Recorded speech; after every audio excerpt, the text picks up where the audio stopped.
Another week, another Rad and Norty show. Welcome back. Not much has changed in the world. It's been a pretty quiet week, but there's still plenty to talk about on the Rad and Norty show. We're getting into cardiac arrests leading to brain injury. We're talking about some new releases in video games. There's really no rhyme or reason. The Rad and Norty show, I mean, you might as well call us the next Joe Rogan experience. I mean, we're basically just as off the cuff and interesting, although much cooler. So don't go anywhere. We'll be right back. Rad Norty coming at you hot. And we're live.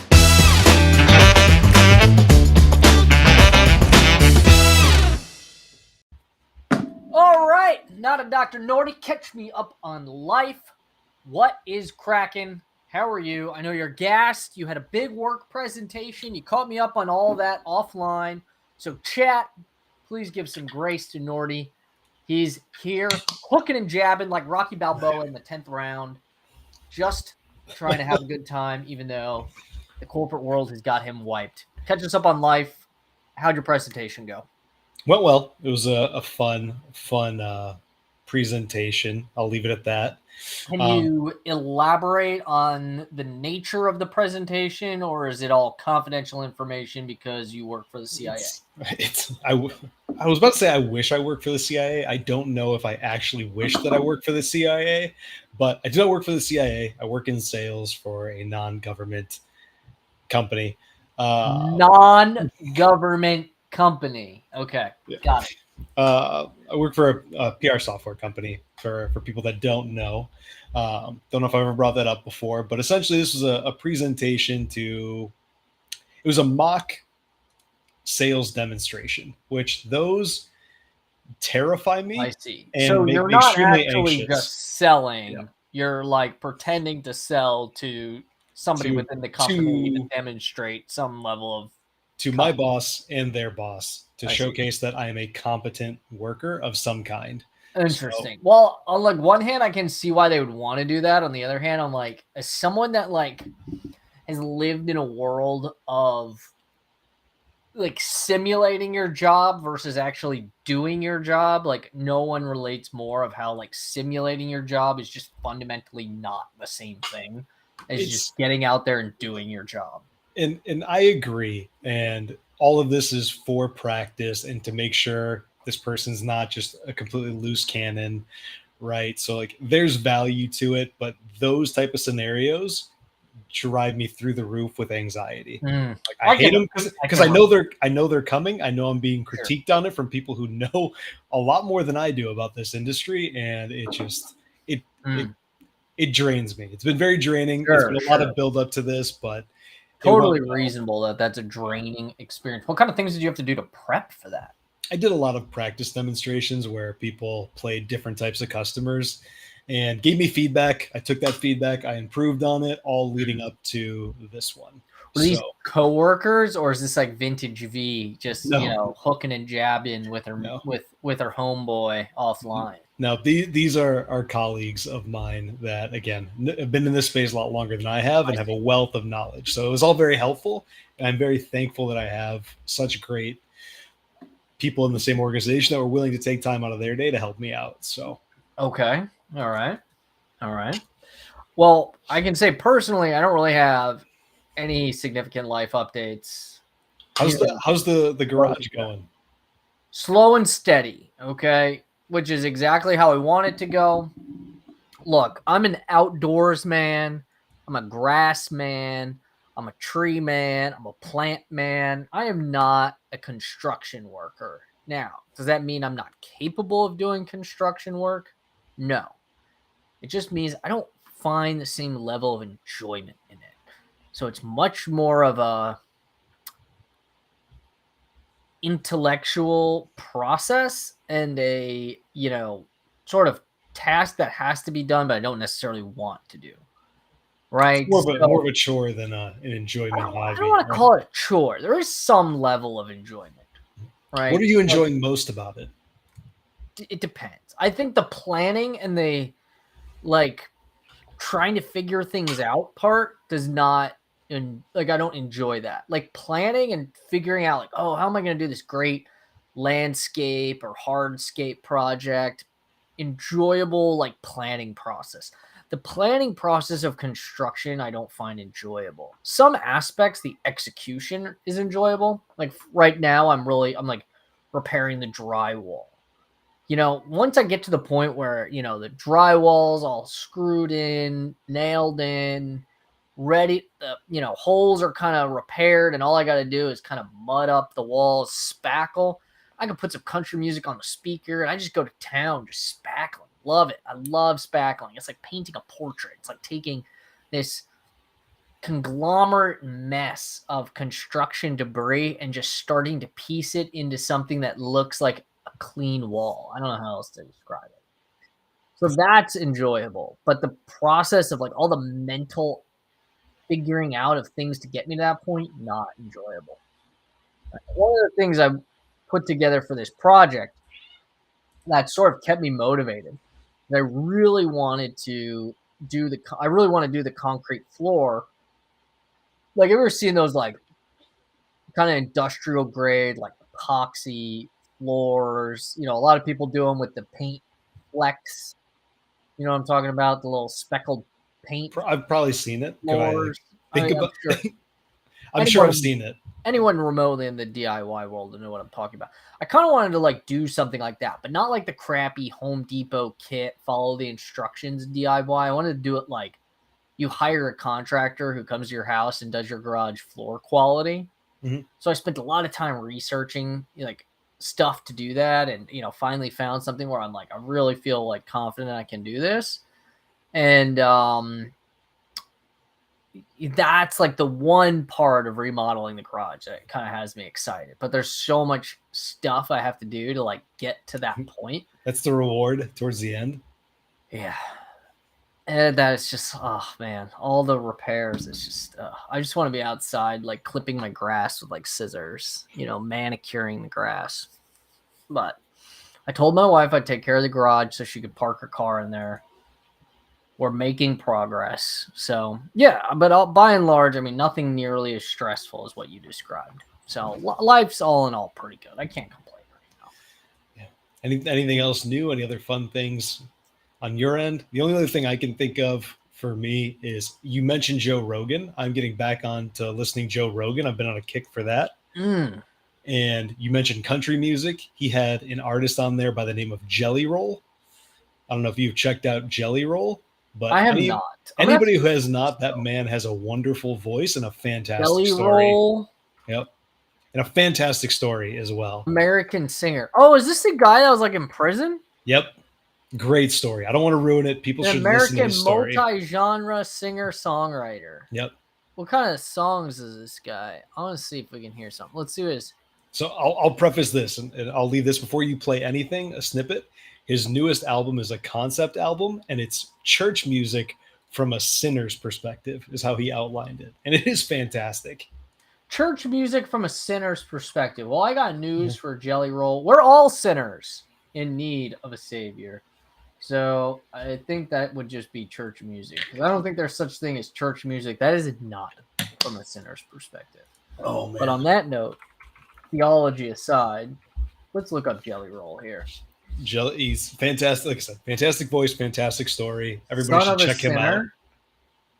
I think that was his first radio hit from what Son of a Sinner, 95 million plays. Yeah. Need a Favor. That's the one. That one is stuck in my head. And that one's more country. Oh, I've heard this song 100,000 times. It's so good.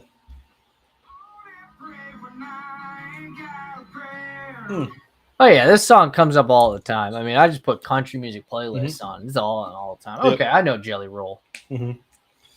So I did that, or I've been listening to Joe Rogan again more.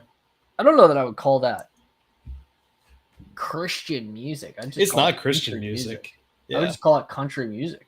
Why? What do they have it classified as? It is just country music. I don't know. But and it's not even. Anywho, that's besides the point. Fantastic. Yeah, I started listening to that Joe Rogan episode where he is interviewing Robert Kennedy. I haven't listened to that one yet. I only got like 10 minutes into it. I have to finish it, but it's an intriguing story. I'm very curious to hear what he has to say about vaccines. I think that's what he.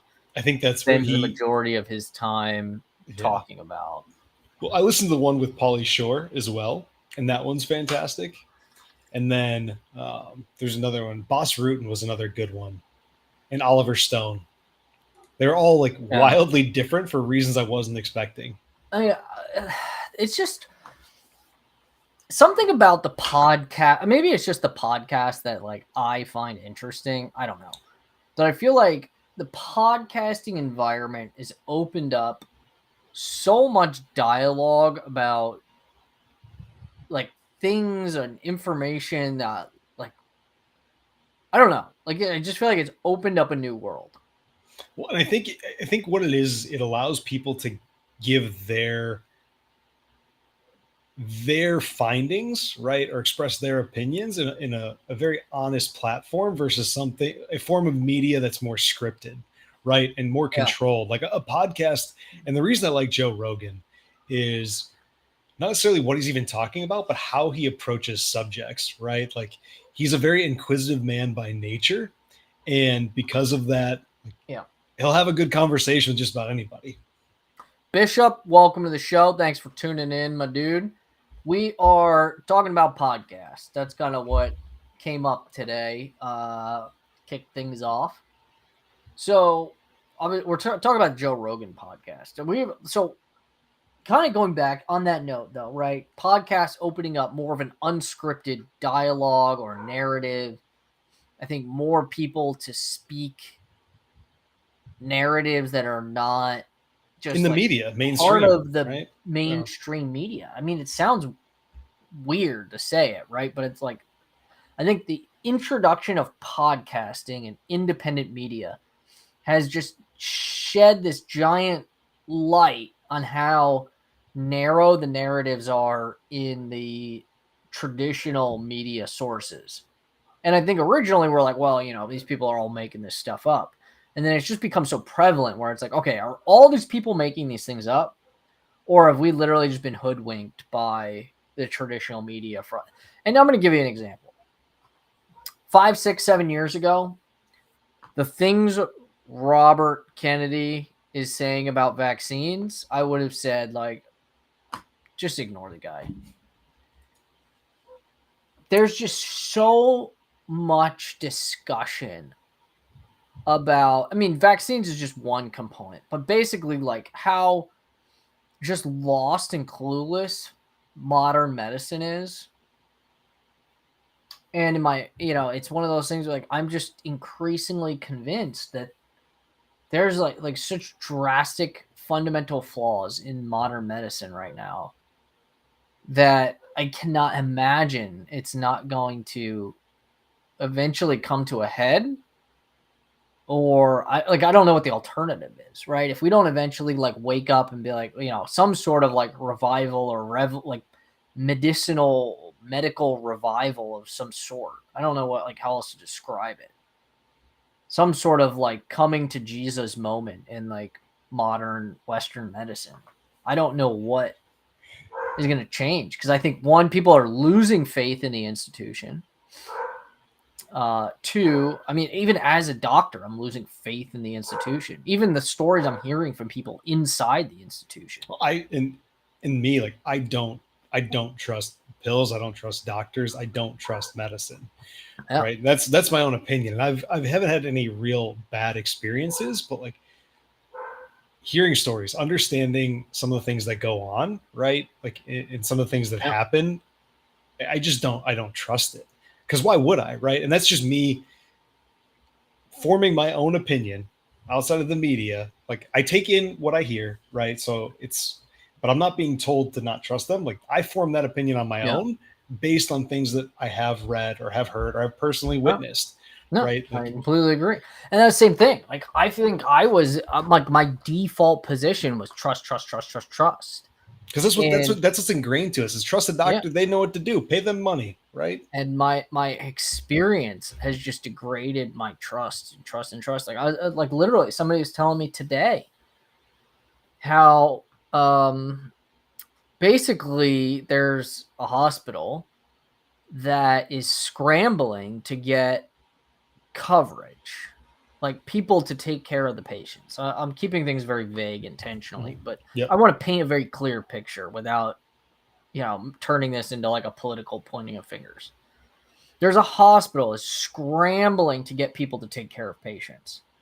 The problem is nobody wants to come in and take care of patients on the weekends and overnight. That's the bottom line, right? I would Somebody assume has those are, to, yeah. right? A hospital has to be open 24 hours a day, 7 days a week. The problem is everybody wants to work Monday through Friday, 9 to 5. And like, how can you blame them? Everyone else in the world basically does. And doctors don't. So traditionally, they've remedied that situation by basically like, well, trainees have to work overnights and, and weekends, right? That's how they've sort of kind of patched the situation. Well, now we've become so reliant on trainees in the medical system, at least in the US, that it's like, well, now they've almost sort of they're starting to like increasingly give more power to the trainees, as trainees are starting to realize like, wait, you're putting all the critical operations on us. So if we just refuse to do them or we start complaining about doing them, you have no choice because you have nothing else in the system. Without us, the system breaks. You've made us more valuable than we need to be. Right. And because you've made us so valuable to the operational system, now all we have to do is basically threaten you and you have no choice. You have to, do whatever. And that's the situation that's happening in this hospital. The trainees are basically withdrawing from the hospital, and the hospital is scrambling to figure out like who's going to take care of these patients overnight and on the weekends. Right. And so they've hired a bunch of unqualified, undertrained people that are credentialed on paper, but the real world data, the actual like lived out experience is they're not knowledgeable, they're not capable. Just because they basically have the proper legal licensing, but they don't have the on the job experience to take care of the patients.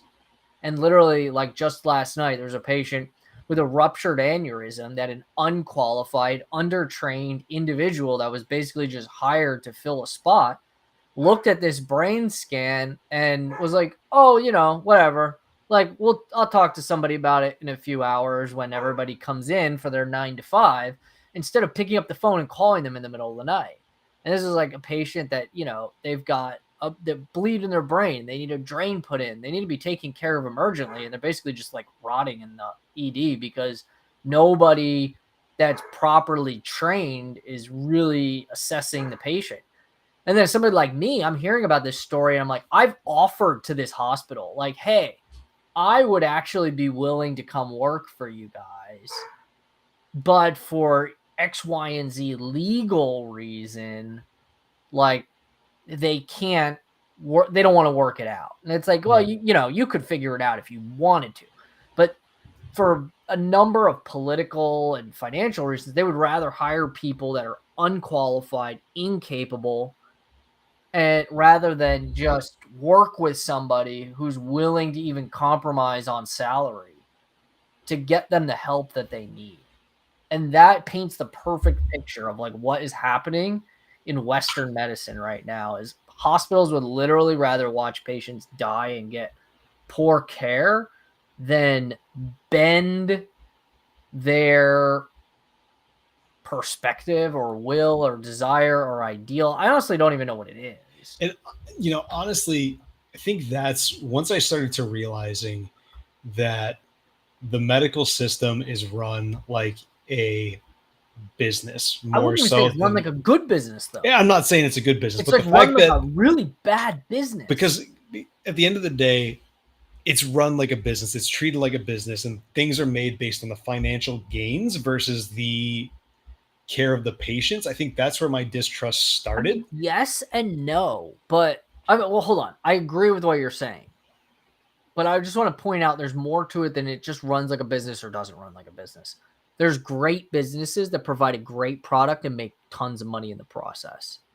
Then there's businesses that make a crap product and everything is about money, and they, sacrifice customer care, customer service, product quality. They throw it all under the bus to make a dollar. That is the state of medicine right now. But that's even like, and that's I think what I'm getting at here is like the corporate structure even if it was a great business, right, and has a great product and all these things, the corporate structure ends up being fundamentally flawed that eventually has that trickle down effect that leads to terrible customer service, right? Yeah. Because of political hierarchies and garbage getting in the way because they're trying to maximize every dollar, right? Like that's how it feels to me. And like that feels, there's two things I'm passionate about that I don't think should run like a traditional business, but in my opinion, they do, is our school systems and our healthcare. And here's the thing, without those corporate dollars, they're not going to be as good as they can be. So it's this double-edged sword, right? And it's not lost on me. Bishop says the issue with medicine has nothing to do with the corporate structure. I don't disagree. Here's the thing. Actually, I don't disagree. Because honestly, I don't necessarily see a problem with medicine being run like a business. The problem is when medicine is not run like a good business. And let me give you an example. There's this company, Sunday Lawn Service. It's, I would probably call a medium-sized company / large-sized startup. Like, I don't think they're a huge company, but they've clearly got like a big online presence, pretty good marketing strategy. And all they do is, like in summary, it's a subscription box for lawn care products. The thing that's interesting, though, is that when you buy their subscription box, you get like basically 7-day a week customer service support where you can basically call and talk to somebody about like lawn care, fertilizers, watering, anything you need. And they'll sit there and talk to you on the phone endlessly about your grass, right? This is something I signed up for. Now I'm about halfway through my first season with them. And I'll be honest, I'm like, this product is not that great of a product. It's not horrible. It has its problems, but it's very transparent what its problems are. And is there a better product out there? Yes. But you know what? Their customer service is amazing. And it's the fact that, one, I know what their problems are. It's the things that are wrong with it is a known entity. And their customer service is fantastic. That's genuinely making me think I might stay with them. I might continue to give them my business, even though it's not the absolute tippy-top best product out there on the market. But I guarantee you there's not better customer service out there. That is an example of a company that is not doing everything for the complete bottom line of the dollar, but they supplement with top-of-the-line customer service because they know that their product is not infallible and their product will eventually fail. But by creating quality customer service, their product can fail and they can make up for it. Medicine is running on the complete opposite schedule. They're ignoring the fact that their product is capable of failing. They're trying to pretend it doesn't fail. And they're just trying to sell with nothing but the dollars and cents in mind. There is not an ounce of customer service in Western medicine right now. Private practice is a slightly different business, but academic medicine, 100%. Dollars and cents. And the bottom line is they're not selling that good of a product. If you want to treat everything dollars and cents, your product has to be flawless. That's true. And there is not a flawless product in modern medicine right now. Let's see. Get Bishop back in the conversation. Let's see. Let's start with B. The issue with medicine is their prices for non-insured patients is the same price as what they charge insurance companies instead of what the real costs are. Prices for non-insured patients. Like so somebody breaks. That's what they charge insurance companies instead of what the real costs are. If you break your arm and are insured, they're going to max out their billing to Blue Cross. If you don't have insurance, they should be charging you a lot less.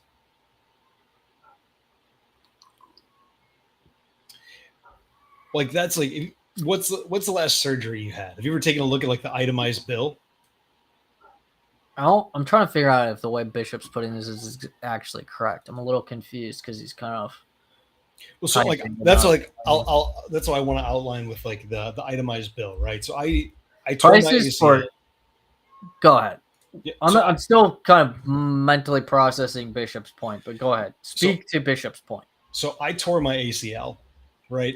You get the itemized bill. It's like so much for your time in the hospital bed, electricity, anesthesia is always high up there, materials, 20 grand. 20 grand to put my knee back together for an outpatient surgery. Like, is that what it actually costs? Or is that the price that they're telling my insurance company because they want to get paid 20 grand for a surgery that maybe costs 5? Right? Like, that's the point. What's your margin? If we're looking at it from dollars and So cents. there's a lot. I mean, it's not that simple. So you have in-network and out-network, right? In-network, the hospital has basically negotiated the prices of everything with the insurance company. And they negotiate it's just supply and demand at that point, right? The insurance company, that's why it's a negotiation. Out of network, their actual operating versus what they're reporting their cost to insurance. I mean, part of the factor is there's a third party, and that's industry. And industry drives up their prices of things that may be dirt cheap to manufacture that they could charge, but they charge an insane amount of money for because they know no one else is manufacturing it. So a hospital has no choice but to pay for it. Like the Pharma Bro guy who had like a pill for something and marked it up to an astronomical amount instead of a realistic one. Like, think about, for example, think about a medical grade screw that you would put in somebody's spine. It's like generally they're titanium screws, right? How much do you think a hospital pays for a titanium screw? Probably, depends, yeah. I don't actually know the answer to that question. But think about how much a hospital pays for a titanium screw versus what it actually costs to manufacture. The profit margin on that titanium screw for the manufacturing company is probably absurdly high. Yeah, it's probably upwards of 80, 90%. Like, think about what the profit margin is on like a single screw that like Home Depot sells. Minimal. Yeah. Right? Their profit margin of what it costs to manufacture that screw and what they sell it for is minimal. Whereas you take a single screw, and I'm not talking like cost. I'm saying I'm sure a titanium, medical grade titanium screw costs a whole lot more to manufacture than a single drywall screw that Home Depot sells. That's not what I'm saying. I'm not saying those things are equivalent. Yeah, I get what you're saying.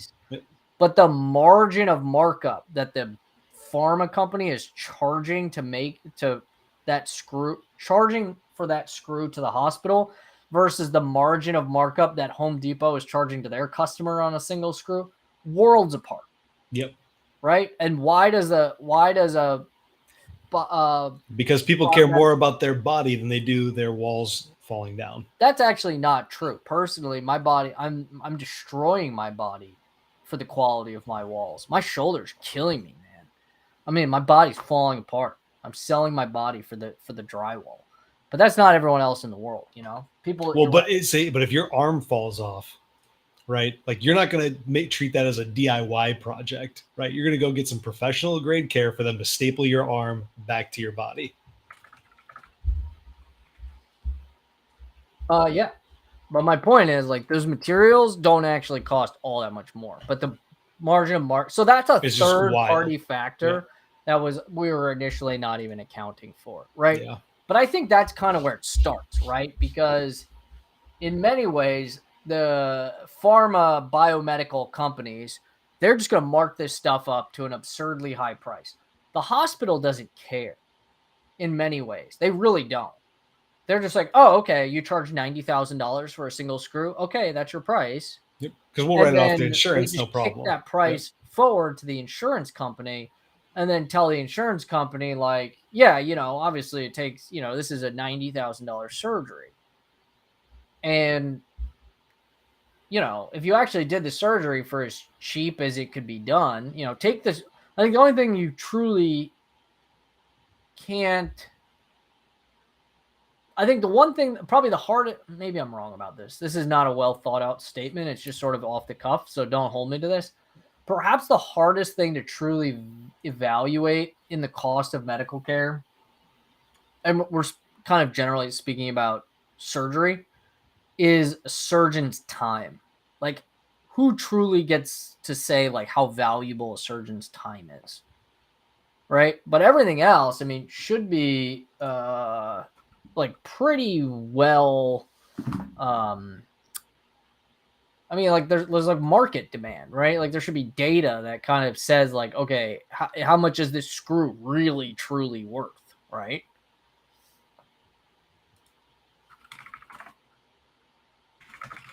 That's true. Well, Sorry, I'm getting discorded hard by an old middle school friend. So I'm like, oh my gosh, I need to respond. I apologize. But yeah, I mean, that's neither here nor there. The point is, if you could buy equipment as cheap as you could get stuff at Home Depot to do surgery, and surgeons weren't trying to charge more, like, I think reasonably, how much should a surgeon charge? If you assume maybe, I think that's kind of supply and demand too, right? Like how many of those surgeons are available? Artificially controlled, right? That's artificially controlled in the United States. A specialty, like, well, I mean, we'll just use neurosurgery as an example, right? Neurosurgery, like the powers that be, determine how many residency positions are allowed to exist in the United States on a given year. The number of neurosurgery residency positions directly impacts how many new neurosurgeons are allowed to enter the workforce every year. And so when who's deciding that? Is that outlined? I know you said the powers that be, but other neurosurgeons. But is that like just because a council of neurosurgeons basically get together and say, like, we're only going to allow, like, I think it's somewhere in the ballpark of like 225. But I feel like even that feels like gatekeeping. That seems silly if there's a need for more neurosurgeons. Right? There is. That's what. But the thing is, the more need there is for neurosurgeons, the less they want out there because they can rake in money. Yeah, the more they can charge people for their time. All right. So when a bunch of neurosurgeons get together and basically say, we're only going to allow this many residency spots in the country, they're doing that not because they think that that's the best thing for patients. They're doing that because they think it's the best thing to protect their value. Yeah. And that seems foolish. And part of it is, well, if we protect our value, then only the best of the best are going to want to go through the rigors of our training process. And the way that they're able to attract trainees and hook them and hold them in to basically be used and abused to work 100 hours a week over national ACGME limits training hours to somewhere between, I think for neurosurgery, it might be like 86 hours a week. Like for all specialties, it's 80 hours a week. Neurosurgery, I think they give them a little bit of a buffer, right?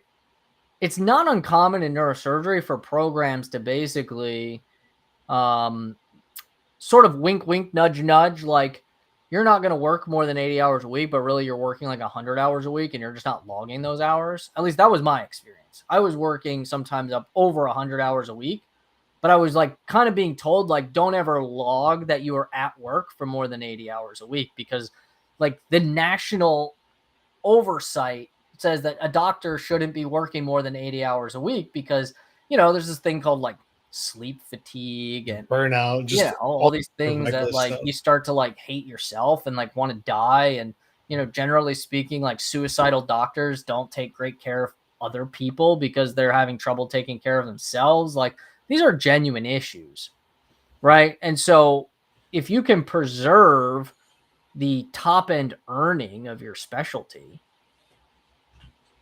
and you say, well, you know, if you just suck it up and, you know, you deal with the abuse for 7 years, you're going to be guaranteed a minimum salary of $500,000 a year with upward earning potential of $3 to $4 million a year, depending on, you know, how motivated you are to really grow your earning potential. But like, floor of your earning potential could be anywhere from like $250,000 to $500,000 as soon as you're done.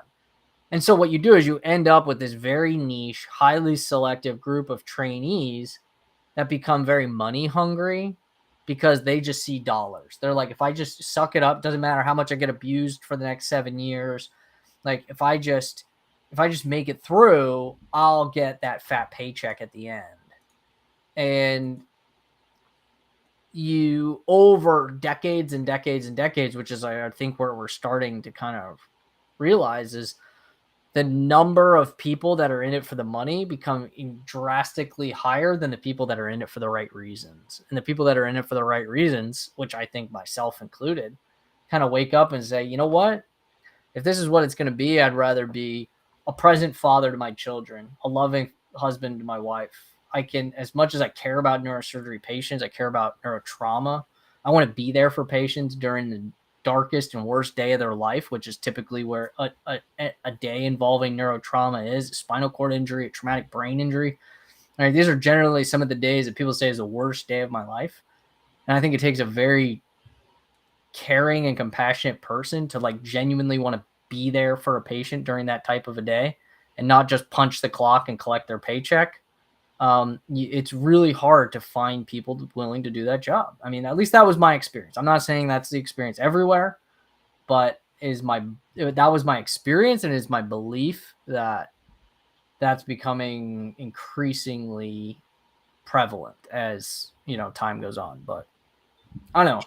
So that's the business of medicine when you're not selling a great product. Yeah, none of that shocks me, honestly. Like it just doesn't. The whole world is. And I don't want this to think like this is bashing the field of neurosurgery. That's just been my experience. That's what I know. I think it's a pervasive problem of an entire North American medical system. The residency training system is fundamentally broken in the United States. Nobody inside the institution would ever be willing to admit it, because guess what? There's a reason you're inside the institution. You're institutionalized, right? But people looking at the system who are capable of seeing the system from the outside, I don't think it takes anybody to be all that brilliant to look at it and say this is an absurd system.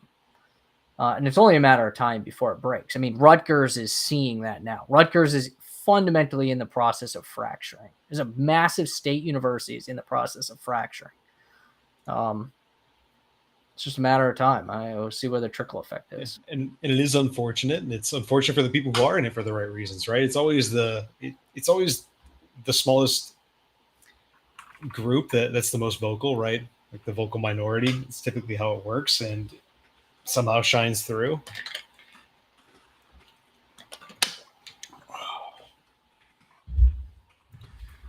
Yeah.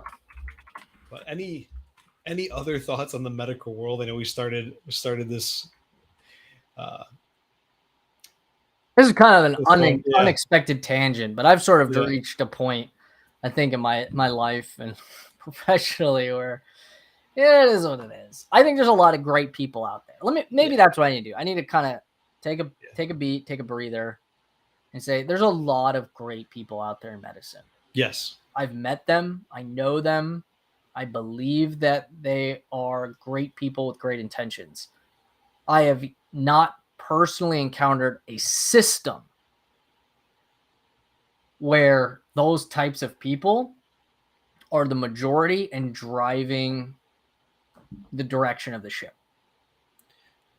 And I think that is the point and the best way to summarize it. It's not the individual people, it's the fundamental errors within the system that are going to create this distrust, that are going to eventually create these flaws that are not sustainable.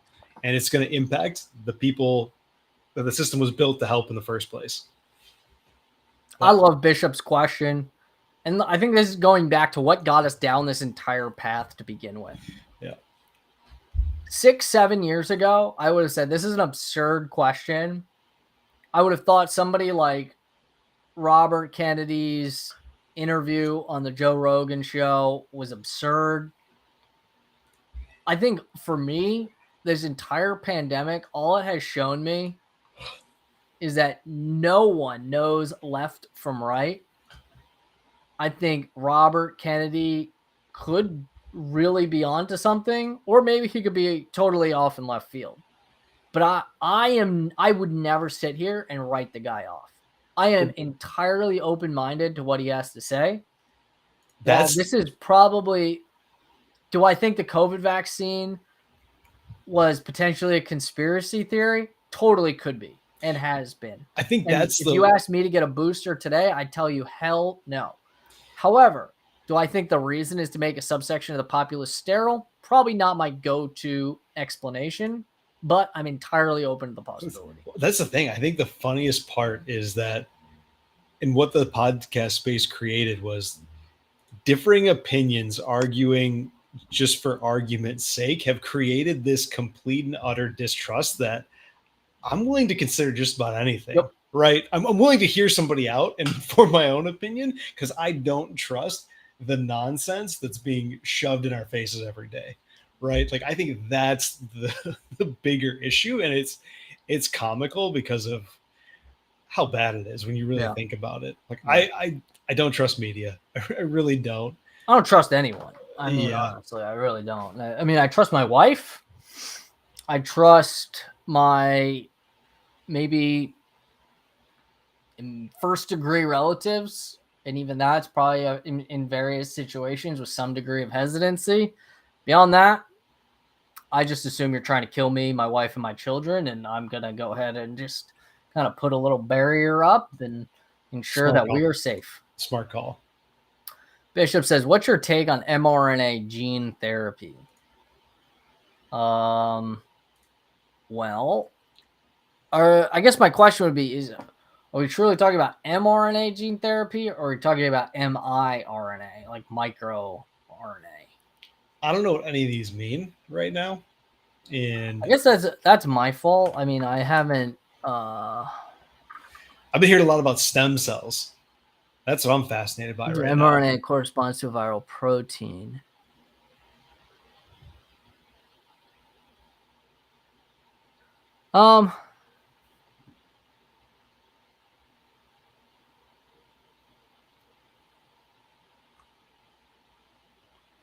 COVID vax, i.e. COVID vax, bring this mRNA. According to Bishop. Let's see. Hold on. I was doing a quick Google search. Bishop says, I love how we're told to trust the science, and the whole premise of the scientific process Socratic method is to question everything and prove theories are wrong. Yeah, I'll be honest. I think we talked about that a little bit. I don't know. I've talked about this with people. I don't know if it's been on the stream. I think we talked a little bit about how science has become a religion. I really do believe. Like, it's just science is just another religion at this point. We definitely talked about this. And here's the reason why. It's because you're not allowed to question it. Once it's scientific dogma, you're castigated for questioning it. It's crazy. It's like going in the Catholic Church and like telling them their beliefs are wrong and they kick you out. I mean, science is frankly no different. And Rogan brought this up with somebody, and he's like, people run these tests and like studies to get the answers they want, and like the numbers don't necessarily actually mean anything. It's just the people in control of the study have chosen to look at it under a certain way, right? Like you can look at whatever data you want to look at. Stats are stats, but without context, they're not much more than numbers on a page, like in a lot of situations. I want to go back to Bishop's question because he's asking about mRNA gene therapy. So the reason why I wanted to look it up is because I wanted to see, as I know everybody says, the COVID vaccine, it's and it's an mRNA vaccine, right? I think that's the Moderna,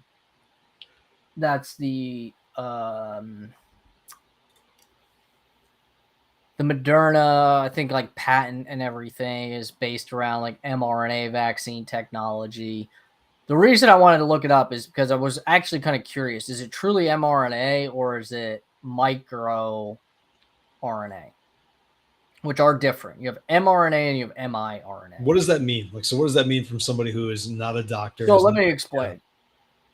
Let's go back to the very beginning of like what DNA is and how does it actually work in your body, right? I've watched Jurassic Park. I think I understand how DNA works. Do you? I mean, nope. Jurassic Park is very scientifically valid, so who am I to refute? But basically, no idea. Break it down. Here's the gist. Okay. Every cell in your body has a nucleus, and that nucleus is full of DNA. That DNA is basically like an archive of blueprints. When your body wants to create something, it has to unwind the coils of DNA. It has to take a little decoder, and it has to read the DNA template and transcribe. Let me make sure I get this right. Transcribe, because these are official terms. To transcribe, to take what is written on the DNA and turn it into RNA. And what it generally spits out is what we call an mRNA. Not micro. I forget what the M stands for in mRNA. What does mRNA? What does the M stand for in mRNA? This is how far removed from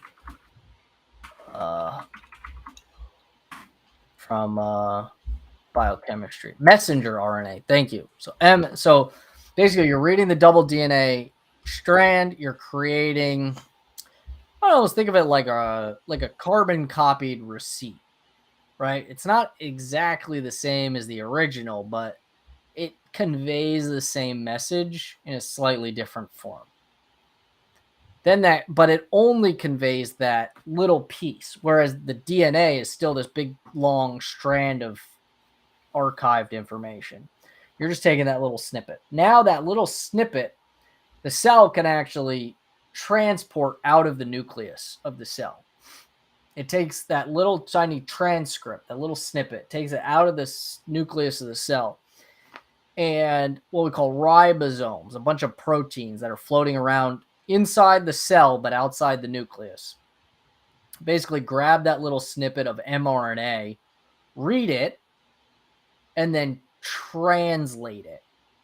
They take the RNA, which is similar to DNA, right? Nucleic acid.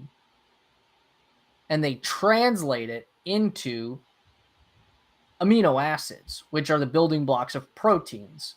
Protein and nucleic acids are two different things in the body, basically, right?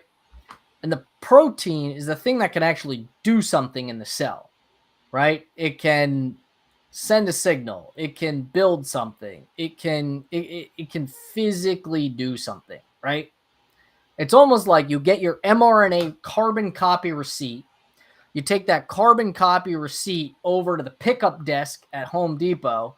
You show them the receipt, and then they give you the thing that you actually purchased, the tool, the piece of lumber, whatever, right? The piece of lumber is not the same thing as the DNA. It's something totally different, but it's how you get from giving someone money to actually physically holding a piece of lumber or tool or whatever you got. Are you following me so far? Yep. Okay. Proteins equal lumber. So the thing is, mRNA, now this is like endogenous mRNA, right? mRNA that's made by the body. Homegrown, right? It's transcribed from the DNA in a cell. It's very unstable, right? So it leaves the nucleus of the cell. The ribosomes grab it, they translate it, turn it into a protein, and then pretty quickly that like receipt, it kind of like bursts into flames. And then it can't be used. It doesn't just like float around the cell waiting for another ribosome to pick it up and, go turn it into the desk for another piece of lumber. It's sort of like once you turn it in for a piece of lumber, the receipt bursts into flames and no one else can use it. You have to go back to the nucleus and get another receipt for another purchase. So I don't know the exact technology of how an mRNA vaccine works, but understanding what mRNA is in the body, I can make a few postulations about how the actual mechanism of the vaccine is working, right? I am not a virologist. I am not an immunologist. I am not a biochemist. So I have not looked into the actual mechanisms of the COVID vaccine or the research, frankly, about the biochemical roots of the vaccine. So don't quote me on this. But my assumption would be if you were to create a vaccine that's based in mRNA, right? You're going to basically you're going to inject someone in their arm. You're basically going to like shove a bunch of little carbon copy receipts in there. And one of two things is going to happen. The immune cells of the body are going to see that, like, those foreign receipts, and they're going to start like paying attention and be like, what the heck is this? And they're going to create a bunch of immune cells. So that way, if it ever sees anything that resembles this mRNA, it's going to kill it before it has a chance to do anything. Or the mRNA receipts, they're going to get shoved into the body. Cells are going to pick them up. They're going to take the receipts and be like, oh, this is an unredeemed receipt. They're going to take it to the window. They're going to turn it in for a piece of lumber, right? The only thing is that lumber, right, that thing that's being translated by the body when it translates that mRNA is going to be this protein that, like, the body doesn't normally make. And it's the protein that's then going to be recognized by the immune system. And then the immune system is anytime it sees that protein, which should exist on the COVID virus shell, anytime it sees that protein or a COVID virus, it's going to launch an immune response that shuts it down before it has a chance to multiply in the body. That would be how I would tend to think the latter mechanism is probably the more accurate one, more closer to the truth, but I could see how either of those could roughly get you to a vaccinated state. Now, that's all null and void, though, if COVID viruses are constantly evolving. And it's like maybe the receipt that you got in your vaccine doesn't buy the new piece of lumber. Well, it makes a piece of lumber, and your immune system is like, oh, we can't let that piece of lumber float around in the body. But then the next variant of COVID shows up, and it's already realized, hey, if I show up with that piece of lumber, these bodies are going to shut me down. So I'll just get rid of it, and I'll stick a different piece of lumber on my cart. That way, the immune system won't even recognize I'm walking around with this stolen lumber. I mean, these are all, very, DIY, Home Depot type analogies. Hopefully paint a little bit of a picture.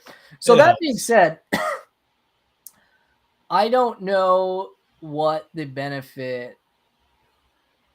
I mean, unless you're sticking an mRNA in someone's body, knowingly, such that the mRNA is going to get translated to a protein. That protein is not going to be recognized by the immune system, or maybe the protein is recognized by the immune system. But the immune system, it's so similar to like another protein in the body. Maybe it starts launching an immune response against proteins that are supposed to be in the body.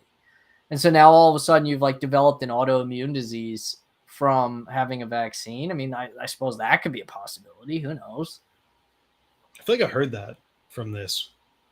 It wouldn't surprise me. With no knowledge of how it actually can't works. Wait until find the fifth booster, blaming those 3 or 4 boosters COVID. I mean, it's only a matter of time before people start blaming like COVID boosters and all that kind of stuff on who knows what, dementia, brain bleeds, strokes, intellectual disabilities in children. I mean, just give it time. That leads me to the article I sent you about was the MMA fighter. Did you have a chance to read over that article at all? Because I thought it was interesting. No, let's bring it up right now. So, and the reason I found this interesting is I think it's a brain injury from a different event that I typically wouldn't link the two together or even think about in terms of brain injuries and what happens. Yeah, so the guy from his mRNA, or I'm sorry, mRNA. He got a COVID vaccine, had a heart attack. Fighting, had a cardiac arrest. The question is, why did he have a cardiac arrest? That's the real question. And that was the first thing that's the only reason I started reading the article. I was like, what happened to this guy to cause him to go into cardiac arrest? Because I always think about cutting weight and the effect that can have on your body and the stress they get put under, but they didn't get into that. But there was a line in there that says that during that he suffered a brain injury? Is that from falling? Is that from a lack of oxygen to the brain? I think lack of oxygen. If it's secondary to cardiac arrest, it's probably due to lack of oxygen to the brain. Mhm. So the heart stops pumping, blood's not going to the brain. He's basically having a stroke. Okay. But that Is that common? I mean, it's not common for young people to have a cardiac arrest. So it's not, it is uncommon because it's not common for the initial injury, the cardiac arrest, to happen in young people anyway. But Well, I'm saying typically if somebody has a heart, just among people who had a heart attack or cardiac arrest, is it common for them to have a stroke or ischemic brain injury? Not uncommon. I mean, it depends how long it takes them to get resuscitated. It's a direct relationship. The longer it takes you to resuscitate someone's cardiac function, the more likely they are to have brain damage from lack of oxygen. CPR is the most, and this is like almost like public service announcement. Not even full CPR. Chest compressions alone can preserve oxygen to the brain, because the blood actually holds on to a lot of oxygen. I think it's somewhere like 2 to 5 minutes worth of oxygen or something like that is actually stored in the blood. So it's not as important to actually give rescue breaths. I mean, that's obviously something you want to consider if you can. But if you're like, hey, I don't know how to do rescue breaths or whatever, all you have to do is just beat on someone's chest and just keep the blood that's in their body circulating, because there's enough oxygen in that blood to supply the brain in a minimal state for several minutes. Interesting. Right. And so that's why they say, like, obviously it's best to be like fully CPR certified. And, if you can give like proper CPR with rescue breaths and chest compressions, great. But if you see somebody go down with a heart attack and you're the only one around, or there's no official help around, and you don't know how to give rescue breaths or anything, just give chest compressions, because chest compressions alone is the single most important thing you can do for preserving brain function. And even if an actually interruption of chest compressions to give rescue breaths is enough to lead to potential brain damage. So if you have two people, it's always better to give continuous chest compressions and have somebody give rescue breaths without stopping chest compressions. Because every time you stop chest compressions, it takes a period of time to ramp your chest compressions back up to the point where you're like really getting good blood flow to the brain. So it's one of those things, like starting and stopping is like, if you stop for, 5 seconds, it's probably going to take you 20, 25 seconds. I don't know. I'm just picking arbitrary numbers to really get blood flow back up to the brain.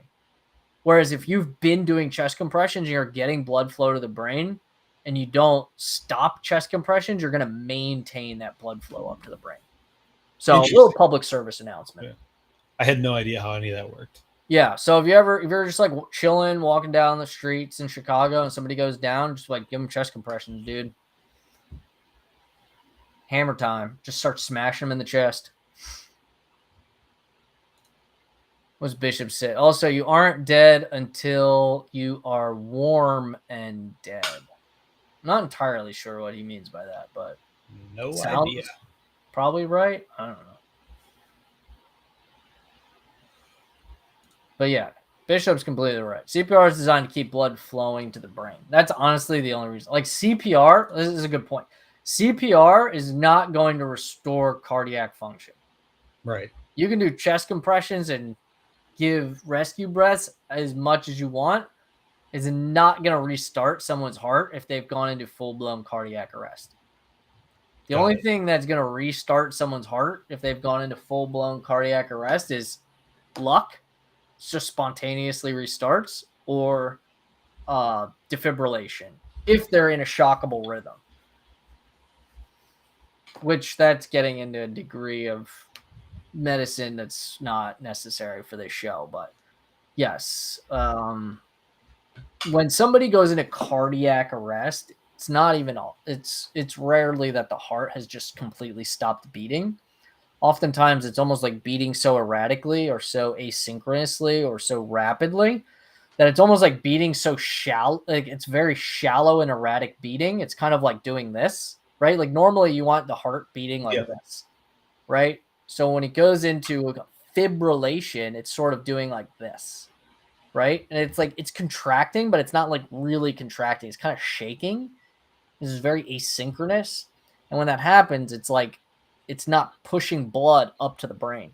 And so what a defibrillator is doing, right? It's defibrillating. So when the heart is fibrillating,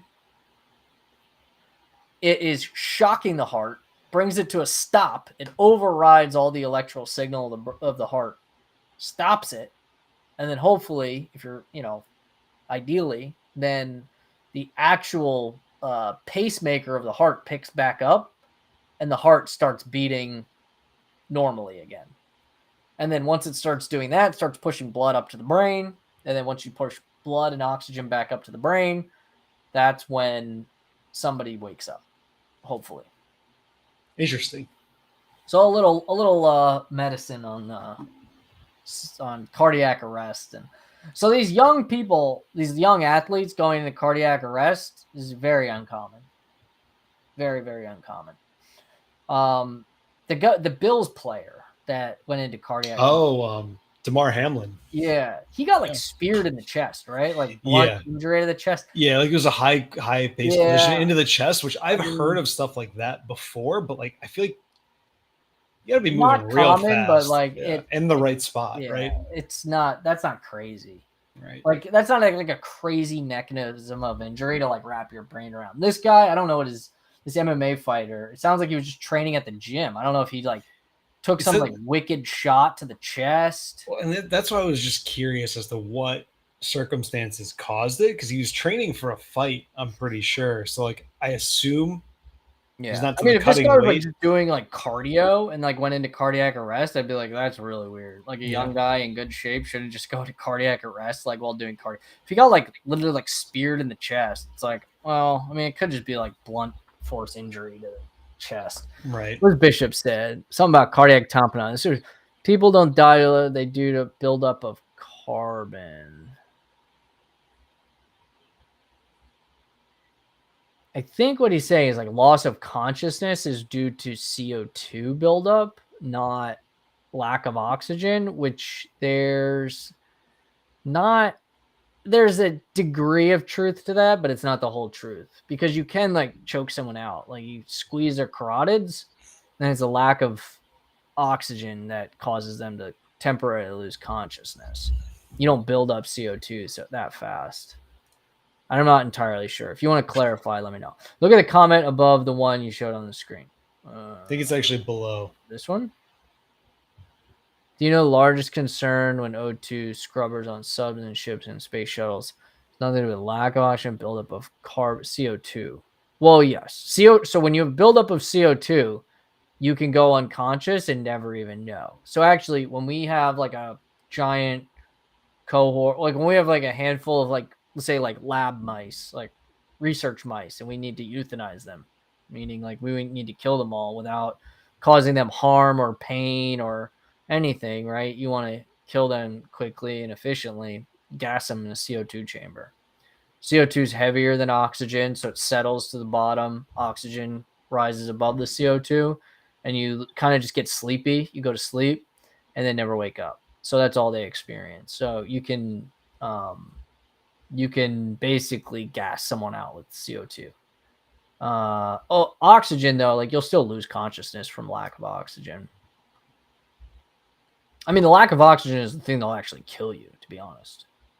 CO2 will just crowd out all your oxygen, right? So you'll go to, like you can kill someone with buildup of CO2 because you're basically crowding out all the oxygen. But it's not the presence of CO2, it's the lack of presence of oxygen that everything comes to a screeching halt metabolically. Carbon bad, oxygen good. Yeah, that's the takeaway. And as an old school biologist, What does Bishop say? That is completely false. What is completely false? I think he's saying that the lack of oxygen is what's killing you, not the buildup. But I think you both are saying the same thing. Well, no. I mean, the buildup of CO2 is preventing CO2 doesn't muscle out oxygen. Yeah, I mean, it does. The buildup lack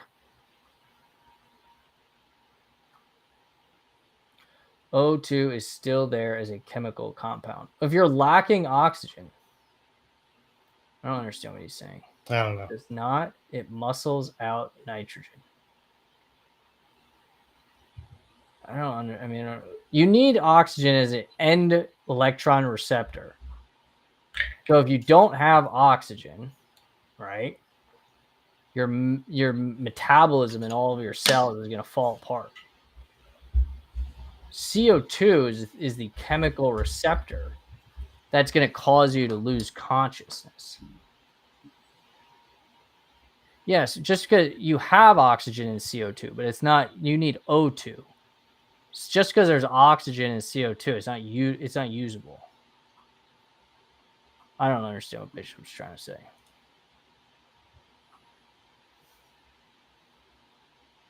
No idea. I was not good at chemistry to begin with.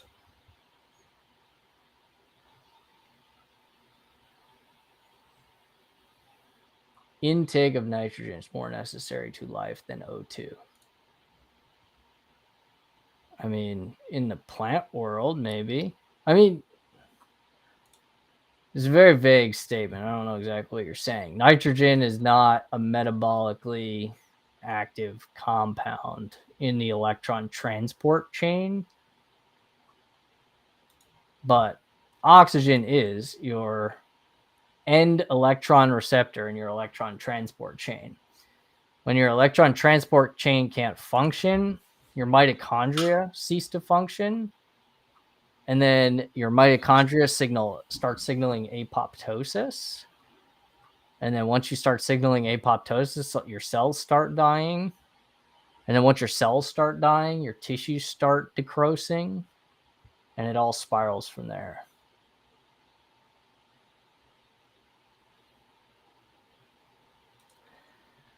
What else we got? I'm personally tired of arguing about what Bishop CO2 is saying here. 70% of the air we breathe is nitrogen. Yes, O2 will always be there no matter what. And it's what the O2 is carrying that determines life or death.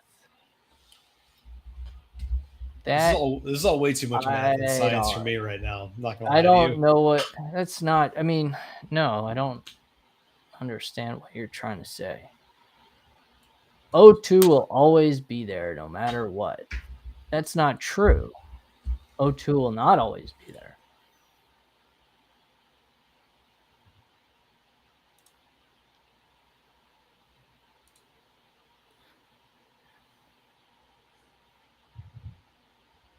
I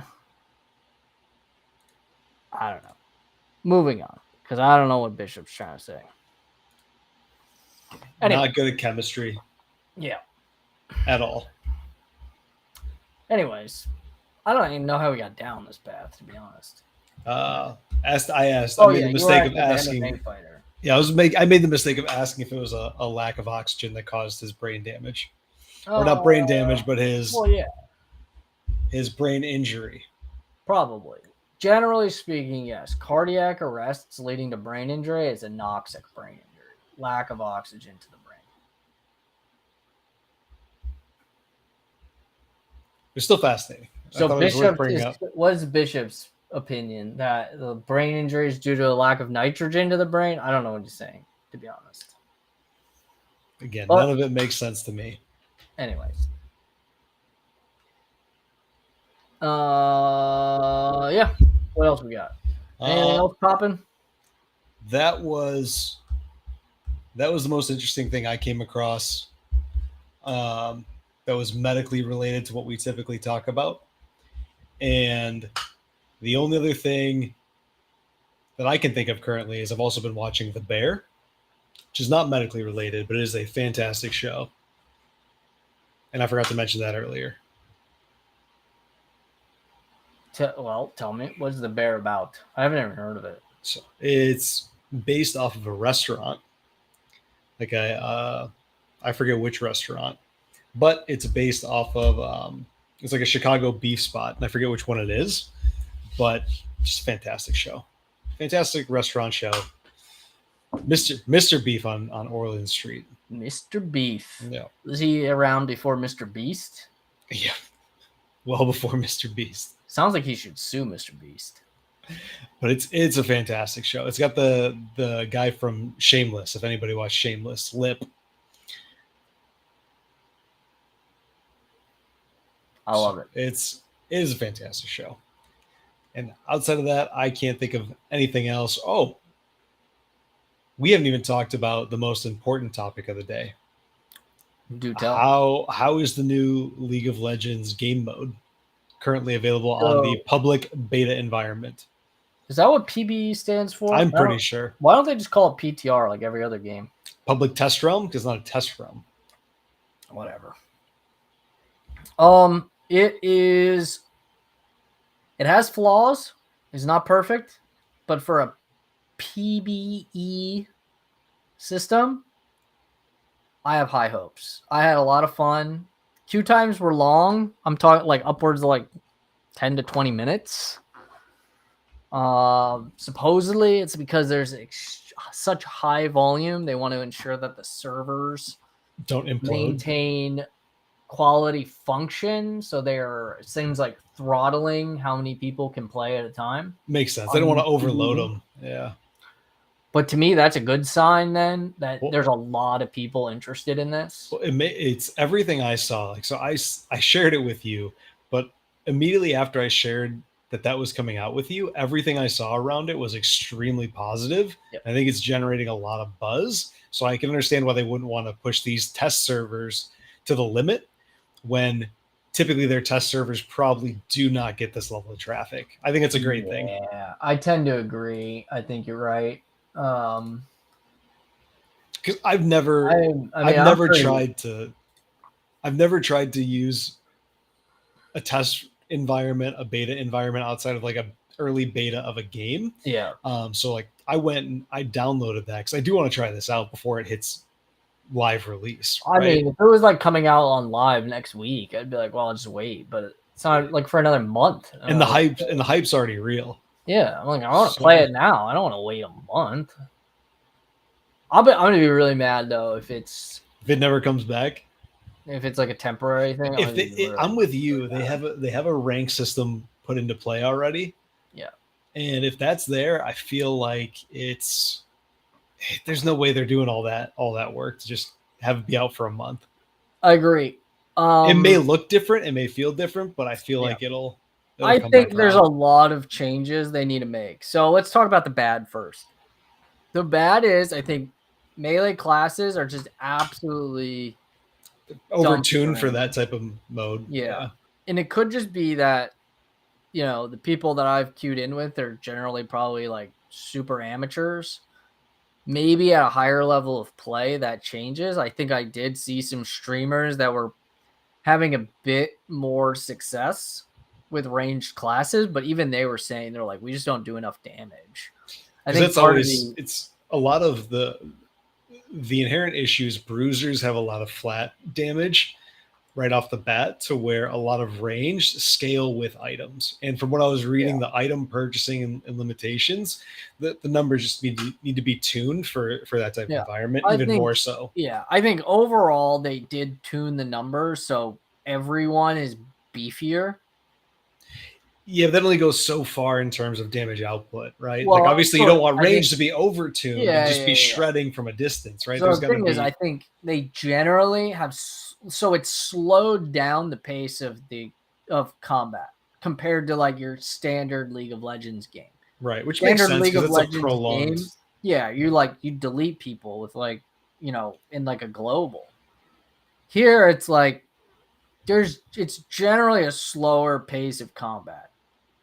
But it's still very fast paced to be compared to like World of Warcraft arenas or something. It's very fast paced. It's cool because it's round based as well. Correct? Yeah, it's like, very fast compared to Battle Right. From what I recall, it's been ages since I played Battle Right.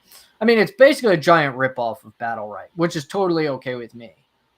I mean, I've been a big fan of Battle Right as a game. I just hated their mechanics. And some people, I swear by it. Like, I've got a buddy, I think he still plays Battle Right. He's just like absolutely thinks it's the best game. And I'm sure he would never agree with me on this, but I'm like, the mechanics of it just suck. I don't. Well, if it's all you know, right? Yeah. I mean, I think to me, it's just weird that in this like two-dimensional environment that you're moving. I mean, you basically like move like you're playing Tetris. Like, it's just weird. Like you're using WASD to move two-dimensionally from a top-down view. To me, is just weird. Yeah, like you can just click and move. Like you're in a two-dimensional plane. Just click and move. Steer with your mouse. Why are you steering with WASD? You're not moving three-dimensionally. Right. Your camera is not three-dimensional. Your camera's fixed overhead. Why do you need to move three-dimensionally? Why do you need it just doesn't? It makes it's from like a visual perspective and navigating that seems like a headache more than anything. Yeah, exactly. So it's almost like you're doing nothing with your. So the way Battle Right works is because of that. You're doing nothing with your right hand other than aiming. And I get the aiming component, but why are you really aiming if it's a fixed camera that's on a two-dimensional plane? Outside of where you're going to click. I mean, the idea is that skill, like, because, okay, so there's the big difference, right? Battle Right, everything is a skill shot. Everything is a skill shot. Even auto attacks are skill shots. You can miss your auto attacks. Obviously, League of Legends, your auto attacks are auto attacks, right? Right click the target, walk towards the target. If you're in range, you auto attack at a fixed rate.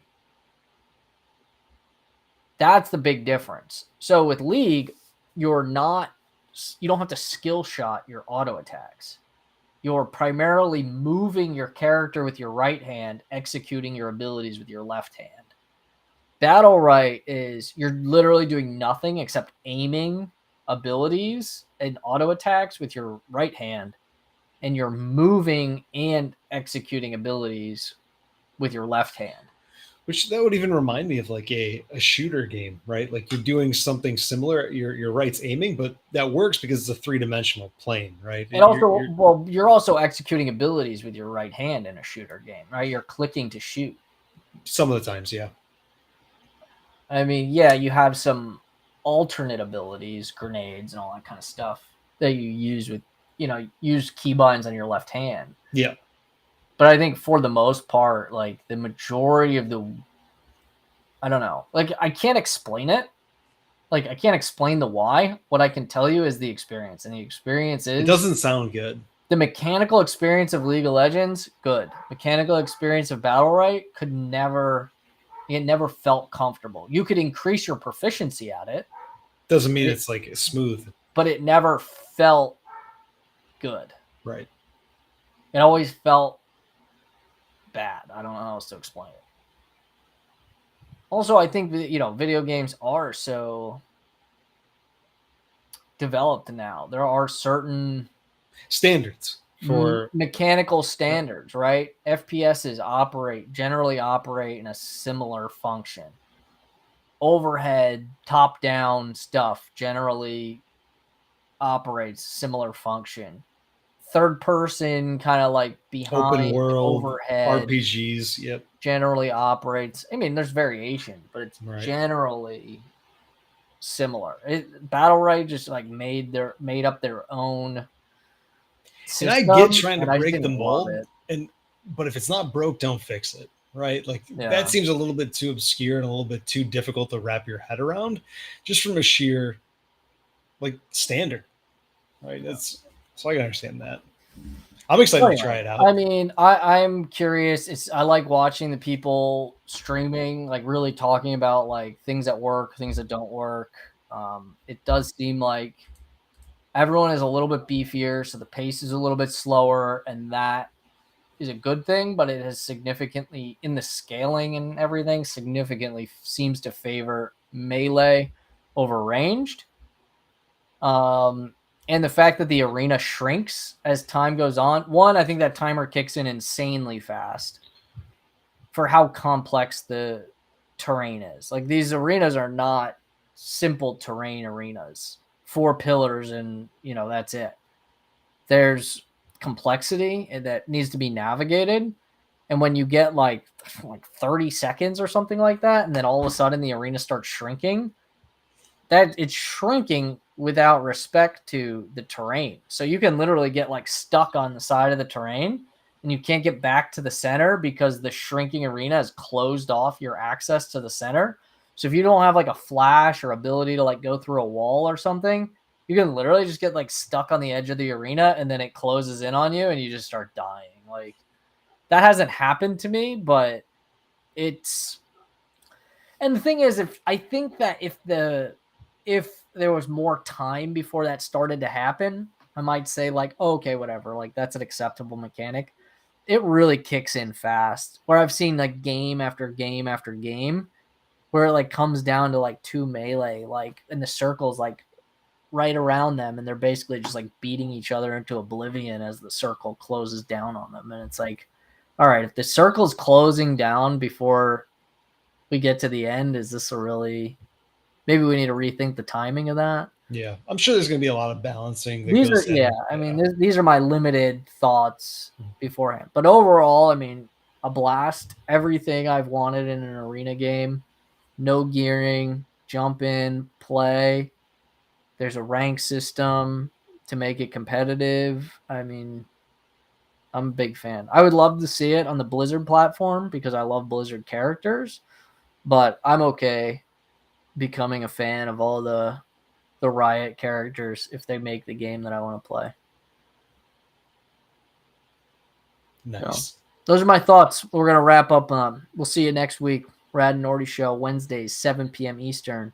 Be there. I don't know what we're going to be talking about next week, but it's going to be a good time. It's going to be a good ride. Any closing thoughts, Josh? I'm excited to check that out. Watch the bear. That's about it. That's all I got. Catch you later, Bishop. As always, it's a pleasure. Mm-hmm. And thanks, everyone, for tuning in. Another week of the Rad and Norty Show. We'll see you next week, Wednesday, 7 p.m. Check out some arenas and tell us how it is next week. We'll see you in the chat. Peace.